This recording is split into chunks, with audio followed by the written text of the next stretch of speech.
U kthejmë në studio për të folur në lidhje me çështjen e sigurisë në vend, sa do të dalim balë të gjitha këtyre problemeve të cilat e kanë kapluar vendin tonë, qoftë politike, po qoftë edhe në integrimet evropiane. Me mua në studio është Ihsan Gecaj. Zoti Gecaj, faleminderit shumë që pranove që ti jesh pjesë e Infodes. Faleminderit juve, mirë se gjej. Për neve është hera parë që të kemi në studio, por do të kisha dashur të di më shumë rreth çështjes së sigurisë në vend, si e shihni juve, sa kemi përparu në çështjet e sigurisë në vend, apo kemi mundësi të mbulojmë të gjithë çështjet e sigurisë në vend, duke ditur se bota ka shkuar edhe goxha shumë nga avancimi i teknologjisë, kjo lufta hibride që po bëhet në shumë vende të botës, se që kemi prekur edhe neve si vend, sa jemi të gatshëm të dalim balë të gjitha këtyre sfidave që i kemi përballë neve. Sigurisht që Kosova ka specifikat e saj në raport me shumicën e shteteve, jo vetëm këtu në Ballkan, por në përgjithësi po edhe në botë.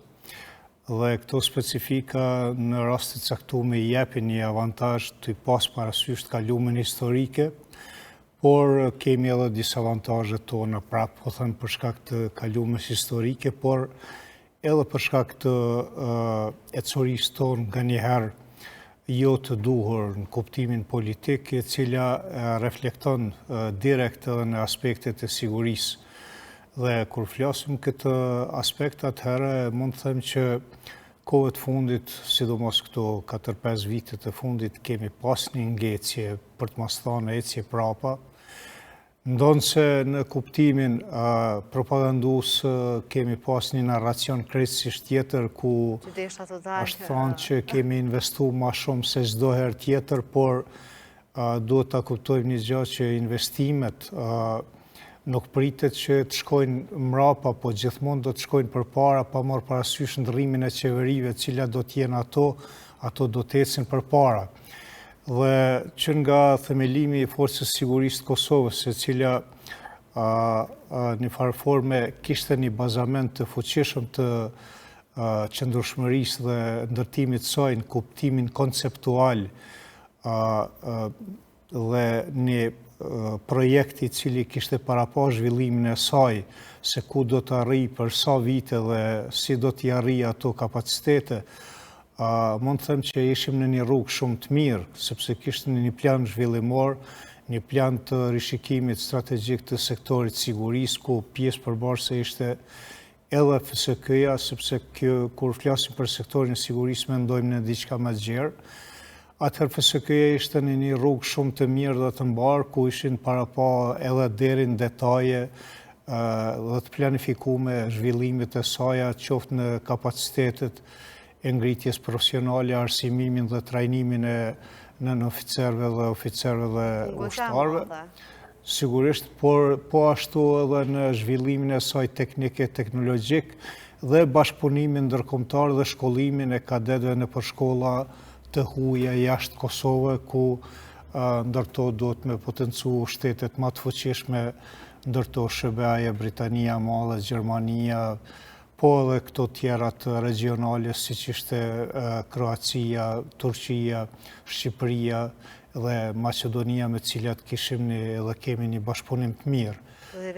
Zoti Gecaj, neve po shohim që FSK-ja tashmë po ballafaqohet edhe për problemet elementare, si që është çështja e ushqimit, problemet me veshëmbathje që shpeshherë janë spekuluar nëpër media, qysh mundemi me pas kapacitetet, nëse neve nuk ndërhymë në këto probleme që fillimisht mundën më na duk të vogla, po ndërkaq që sigurisht që mund shkaktojnë goxha probleme brenda institucionet të FSK-s. Në institucionet e tilla të komplikuara gjithmonë mund të ketë lëshime të vogla, por jo në këtë nivel siç na ka ndodhur këto kohë të fundit.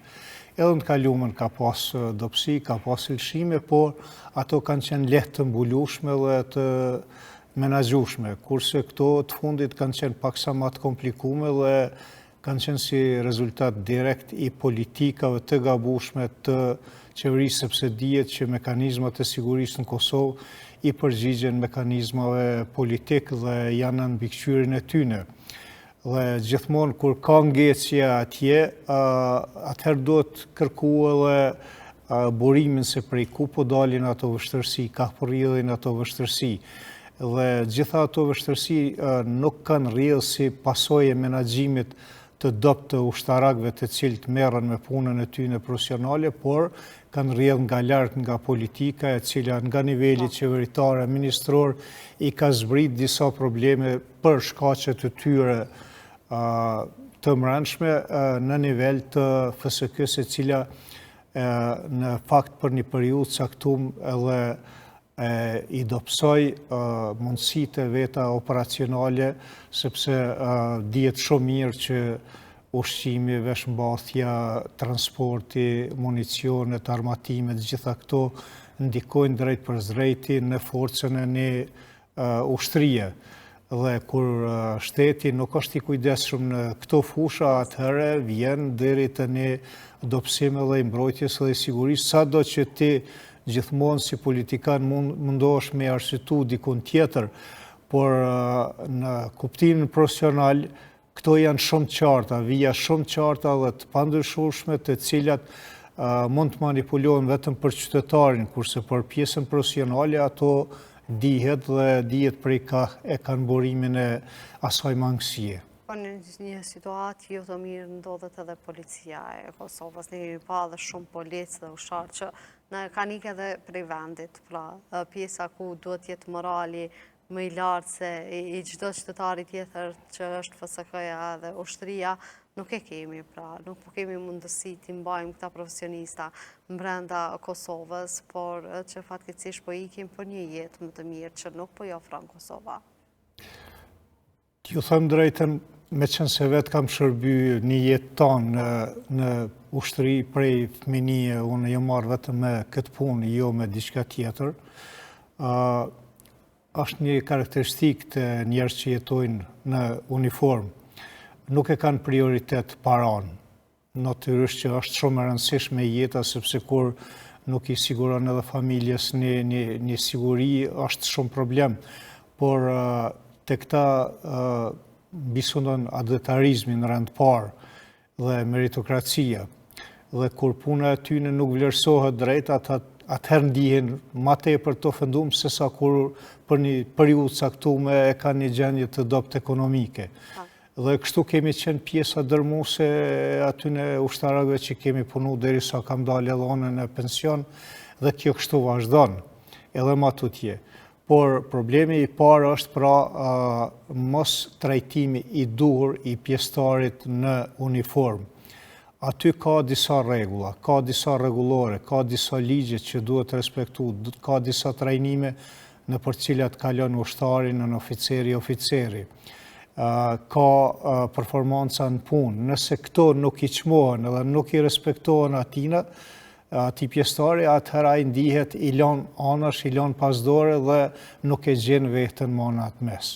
Prandaj ky është rrezik shumë më i madh se sa aspekti financiar. Për shkak se në aspektin financiar të gjithë e kuptojmë që ndonjëherë kemi rënje, kemi edhe ngritje, kemi ecje përpara, ato mund të kompenzohen, kurse kjo pjesa tjetër nuk mund të kompenzohet kurse sepse lidhet drejt për drejt me aspektin e tij shpirtëror, moral edhe me karrierën e tij për të ardhmen. Dhe në mënyrë indirekte ndikon edhe te paga e tij, për shkak se një pjesëtar meritori cili meriton që të avansohet, nëse nuk avansohet me kohë, ai e din që për shumë vite tjera do të humbë një pagë të cilën ai e ka meritu, kurse shteti nuk ja ka mundësu që ta marrë atë pagë. Prandaj vjen edhe deri te momenti kur ai vendos që të largohet prej vendit, të shkojë ta gjejë veten dikun tjetër për një jetë më të mirë, një punë më të mirë, dhe atëherë këtu vjen deri te ai kombinimi i vrasjes së vullnetit dhe dëshirës tij, edhe në anën tjetër aspekti financiar, dhe këto patjetër që pjesëtarin qoftë FSK-s ose të policisë e shtyn që të largohet prej asaj force, dhe në këtë mënyrë dobësojmë institucionet tona, të cilat janë tepër të nevojshme, tepër të dobishme, sidomos në këto rrethana kur e gjithë bota po vlon prej një krize në kuptimin e sigurisë, dhe derisa jemi këtë situatë dhe nuk i kushtojmë kujdes kësaj komponente, nuk mund të themi që kemi një perspektivë të qartë për vendin. Zotëri Geca, ju vetë keni shërbyer gjithë jetën tatë edhe jo në sigurinë në vend, por duke pas parasysh të gjitha këto konfliktet që po daljen në gjithë botën, kemi neve luksin të mos konsiderojnë kuvendit e Kosovës dhe të vazhdojmë me procese të cilat kanë të bëjnë me vendin tonë që janë jetike pra, dhe të dalim balë të pak të nevojave të kosovarve, me qenë se geopolitika në botë po vazhdon të ketë ndryshime drastike. Jo që se kemi atë luks, por jemi në një gjendje jashtëzakonisht keqe. Për shkak se dihet mirë që qeveria dhe institucionet nuk kanë drejt të marrin vendime të rëndësishme, nuk mund të marrin vendime të rëndësishme të cilat dita ditës po reflektohen për të keq në vendin tonë. Dhe sidomos në këto momente të cilat edhe në aspektin ekonomik, edhe politik, edhe të sigurisë, Kosova qëndron keq. Ne nuk i kemi njerëz të cilët duhet të na përfaqësojnë. Ne kemi rastin në Tiranë, kur Tirana po pret përfaqësues të nivelit të lartë të shteteve të rajonit, dhe nuk kemi kanë të dërgojmë atje, nuk dim kanë të dërgojmë, sepse nuk janë detyrë. Dhe për muaj të zvarritet një diçka e tillë, është një jo seriozitet i jashtëzakonshëm i leadershipit tonë, i cili përveç problemeve që i kemi pas, tash po i grumbullon edhe ma tutje këto probleme, sepse çdo vonesë në fakt për shtetet nuk është vetëm vonesë, po është ecje prapa. Në politik nuk ka stagnim, ka ose ecje para, ose ecje mrapa, sepse kur ti ndalesh, tjerë të ecin përpara ti, kemi ecë mrapa, nuk mund shkosh përpara. Duke ditur që përballë kemi edhe fshinjën tonë, i cili na provokon jashtëzakonisht shumë, siç është Serbia, i cili e shfrytëzon çdo situatë, pra edhe ky ngërsh politik ka qenë në favor të tyre në një mënyrë ose në një tjetër. Secili lëshim, secili jo përkushtim ndaj punës në vend për Serbinë është i mirëseardhur. Serbia është e vetëdijshme që Kosova nuk mundet në këto rrethona me sulmu shtarakisht. Për shumë arsye, edhe për arsye gjeostrategjike, politike, të fuqive, të mëdha ndërkombëtare, po edhe për shkak të kapaciteteve të saj të limituara, sado që në raport me neve duket sikur janë të pajisur dhe të përgatitur mirë, po ma nuk jemi në vitet e 90-ta, kur Kosova ka qenë hermetikisht e mbyllur dhe kontrolluar prej Serbisë. Tani janë disa mundësi të cilat lidhen edhe me interesat të fqinjve tjerë tanë në Ballkan. Mirë është që u bë ajo marrëveshja mes Shqipërisë, Kroacisë dhe Kosovës për bashkëpunim ushtarak, edhe kjo është një komponent i rëndësishëm.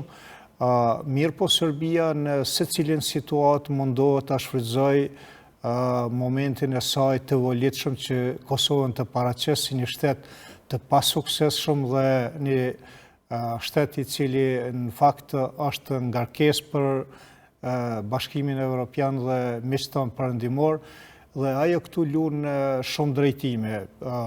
Sigurisht që në kuptimin politik ajo do të mundohet gjithsesi, por edhe lufta me institucionet e saj të inteligjencës përmes miqve të saj, sidomos Rusisë dhe disa shtabe të tjera të ndërtuara si ajo Nish që ka Rusia, po edhe shtetet e tjera nga lindja të cilat nuk janë armiqësisht të orientuar ndaj Serbisë dhe Rusisë, i shkaktojnë Kosovës probleme të mëdha edhe në fusha tjera.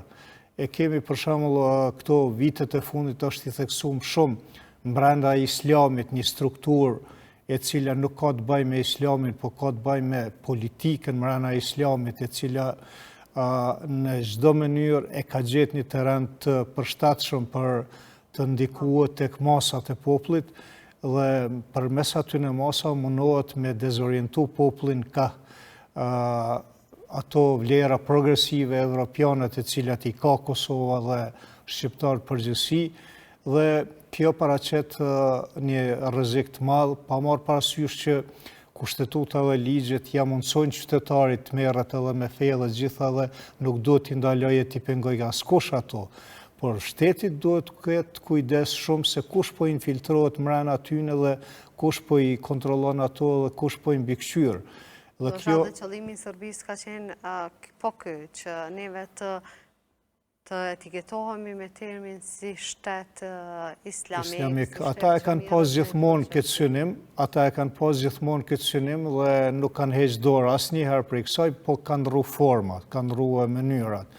Kemi Sanxhakun e Novi Pazarit, a zonë ku atje pjesa dërmuese popullatës kanë qenë shqiptar, por sot nuk flasin më shqip, dhe e quajnë veten musliman bosnjak bile, as musliman ka Kosova po bosnjak. Për fatë mirë, tash kanë fillu disa të ri me kuptu realitetin dhe me ju rikthy gjenezës vetë. Kjo është një sinjal i mirë, por trysnia e shërbimeve... Kjo ka qenë si shkak që Serbia çdo herë i ka shpërlar një mënyrë trurin atyre njerëzve që jetojnë atje. Serbia ka punu shumë këtë drejtim, bile kemi një deklarat para 2-3 viteve të vetë presidentit Vučić, i cili thot që ai do të bashkëpunoj me muslimant e Sanxhakut dhe do të ndërtoj autostradën prej Novi Pazarit deri në Sarajevo. Pse nuk e thot deri në Prishtinë, po deri në Sarajevo. Është më rëndësi shqiptarët Kosovës me jau hjek ka një copë çdo herë, ku të mujnë. Edhe kjo e dobëson qënësin tonë kombëtare. Njerëzit ka njëherë edhe me qëllimin më të mirë bojnë gabime. Nuk besoj unë që një besimtari mirë qëllimisht i bën një të keqe venit vetë. Mirë po, kur nuk është i kujdesshëm, atëherë ata e merr në dorë dikush tjetër dhe e manipulon shumë lehtë, siç po na ndodh për fat keq, me të madhe, sidomos në Maqedoni, tek shqiptarët e Maqedonisë dhe në Kosovë, ku Bashkia Islame në Maqedoni tani për tani është e kontrolluar 100% për i shërbimeve inteligjente Macedone dhe Serbe, ku qytetarët e ndershëm, patriotë shqiptar, e kanë shumë të vështirë me ngritë zonin kundër këtyne dukurive. Kishte ka 3-4 ditë që kam qenë vetë atje dhe kam vizituar disa regionet banume me shqiptarë, dhe ata e flasin vetë prapa kulare tjera ku nuk del fjala në publik. Por në publik nuk guxon ta thonë këtë. Nuk guxon. Nuk duhet lejojmë që edhe në Kosovë të na vjeni situatë të tillë, sepse ju po e shihni çka po ndodh me Iranin anej këto ditë edhe Izraelin. Na e dim kush e ka sjell lirinë e këtij vendit dhe këtij popullit. Bota nuk funksionon vetëm bardhëzi siç e shohin një pjesë e popullit këtu, po bota funksionon mbi interesat e përbashkëta. Dhe ne si popull të vegjël duhet të dim ku i kemi ato interesa dhe ku duhet të mbështetemi në mënyrë që të ecimi bashkarisht përpara me kombet e përparuara. Por edhe pala tjetër e luan rolin e vetë dhe ndikimin e vetë. Por detyrë parsorë dhe kryesore është e udhëheqësve kosovar, shqiptar, që ta orientojnë popullin e vetë në drejtimin e dur dhe jo të koketojnë me grupe dhe qarqe të dyshimta, të cilat dita ditës përhapin dezinformatat, përhapin kulturat huaja, përhapin ideologji të huaja që nuk kanë bojnë kur gjë me demokracinë, as nuk kanë bojnë edhe me fenë, por kamuflohen dhe i jepet një ngjyrim fetar, dhe ato në fakt janë krejt diçka tjetër. Vërtet, zotëri Geca, neve kemi pa që përveç njerëzve të cilët bijnë prej provokimeve që Rusia bën përmes sulmeve kibernetike, ne kemi pa që edhe vetë presidenti, vetë kryeministri patërën në provokimin të asaj telefonatës së famshme, ndonë se thuhet se ka dhënë edhe shumë informata të cilat nuk kanë dalur në publik.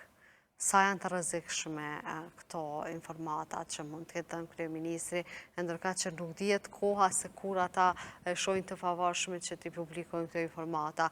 U bë një informat i cili u dha për zotrin Grenall, i cili u etiketua ashtu siç i tha kryeministri, po ndërkaq që parimisht prishi goxha punë. Ndoshta duket një deklaratë jo shumë e rëndësishme, por ndërka që në arinën ndërkombëtare ka prish goxha punë.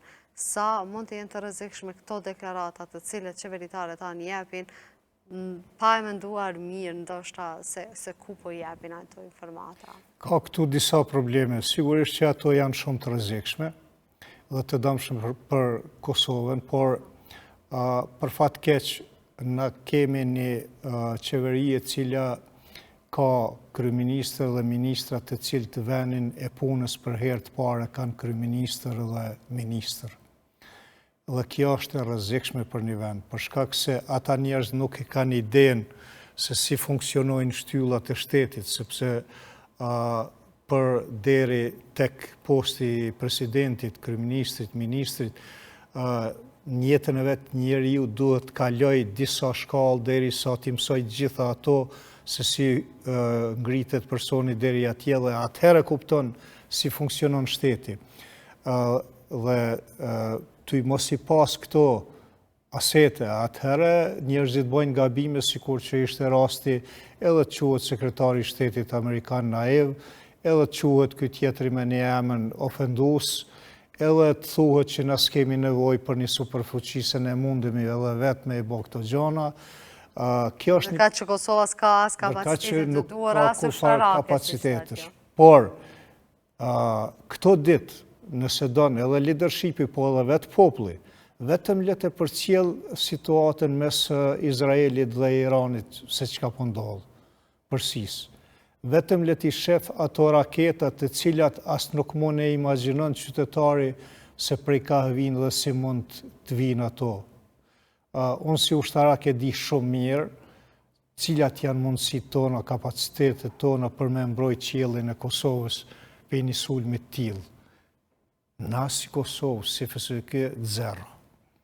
Është fatbarësi që i kemë meqtanë këtu, edhe Amerikanët, edhe Europianët, cilët kanë edhe interesat e tyne, normal, se kërkush zvjen me të ndihmu pa pas një interes këtu. Por interesat tona jenë përputh edhe në 99-ën, kur na kanë ndihmu dhe kanë bombardu një shtet të krishter.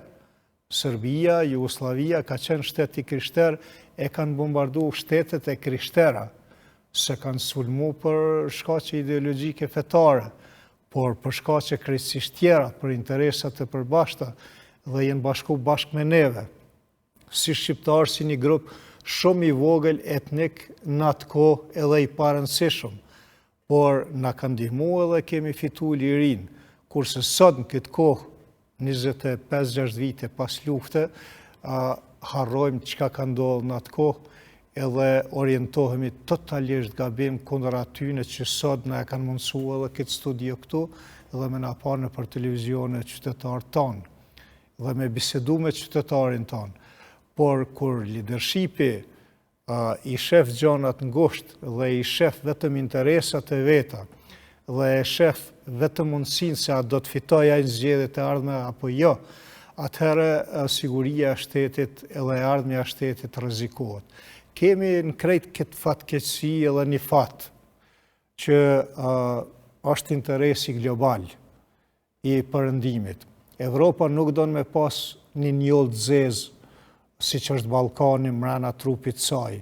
Don me stabilizue Ballkanin dhe kjo është arsyeja pse kanjëherë edhe na i durojnë disa të këqija edhe disa gabime. Përndryshe nuk do të na i duronin.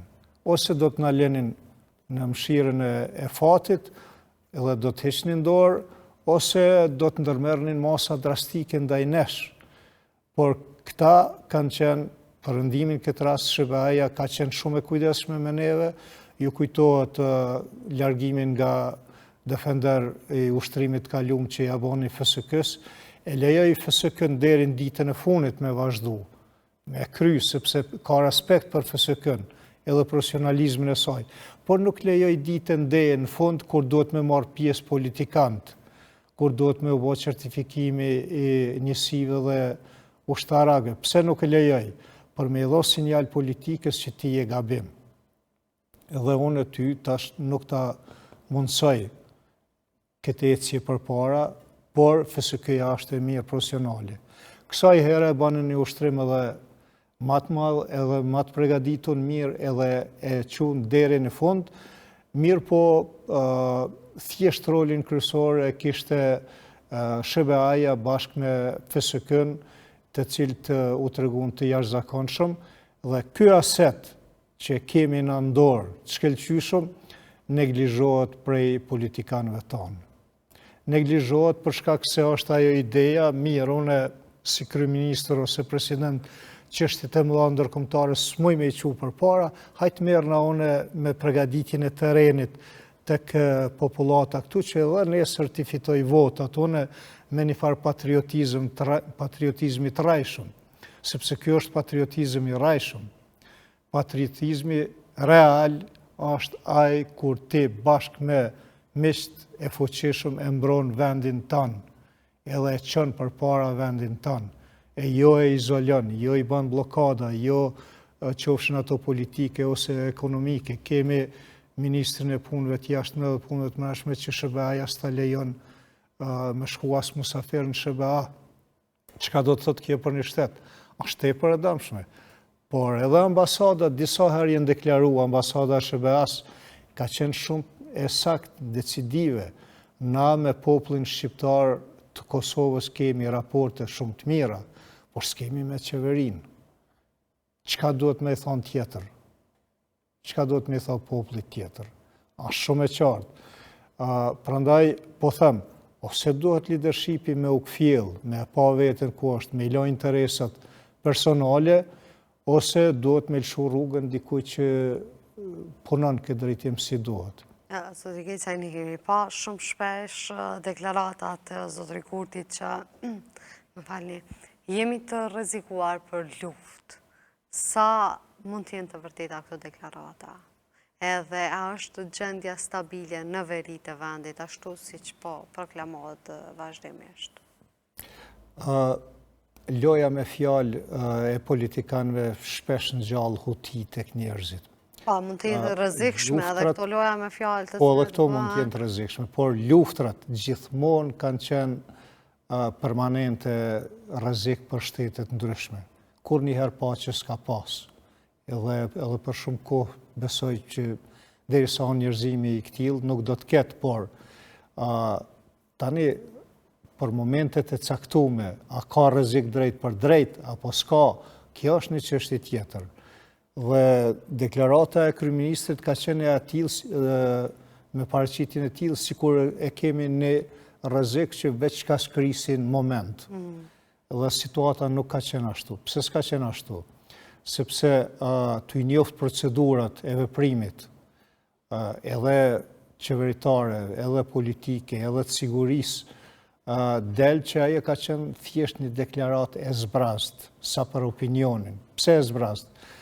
Kur unë e di që po du me usulmu për i dikujt, unë ndërmar masa. Edhe ato masa janë dukshme. Mas pari pregadis policin, FSK-n, pregadis mbrojtjen civile, pregadis qytetarët, qysh duhet me mbrojt, çfarë masash duhet me ndërmarë, cilat pregaditje me bo. A ju kujtohet që ka pas në veprim të këtill mas asaj deklarat? Asnjë. Në më thonë, ka qenë thjesht një deklarim politik, i ngjajshëm sikur me atë kërcënimin në Maqedoninë e Veriut, kur tha se dikush ka dashur me bë atentat në kryeministrin, u fol një ditë dhe pas asaj dite nuk u përmend, kur u harru komplet, sepse s'ka ekzistu. Dhe vetë fjalia që e thot kryeministri është shumë interesante. Thot po kam vrejt shumë forca policore të shtume atë ditë në vizitën time. Po gjatë vizitave të leadershipit gjithmonë ka forca policore të shtume. Ata përkujdesen për sigurinë e tij. Por kjo është shit në opinion. Dhe vazhdimisht shitja e këtyre deklaratave në opinion nga leadershipi i kanë sjell disa poena tek një shtresë e popullit e cila as nuk e ka profesion këtë punë, edhe nuk nalet me mendu gjatë a mund t'jetë deklarate vërteta apo jo, po i beson thjesht ati që ja ka dhënë votën edhe thot ky po deklaron kështu, duhet t'jetë ashtu. A në fakt nuk është. E që fatkeqësisht mund sjellin goxha shumë dëme në opinion publik, qoftë edhe me largim nga vendi për shkak të sigurisë, të cilët kryeministri e ka cilësuar se nuk është e mirë. Zoti Keca, ju faleminderit shumë që erdha në Infode dhe ndamte gjitha këto informacione që ishin mjaft të rëndësishme për çështjet e sigurisë në vend. Faleminderit juve. E neve të nderuar shikues të Infodest, po e përmbyllim këtë emision, shihemi nesër në po të njëjtën kohë.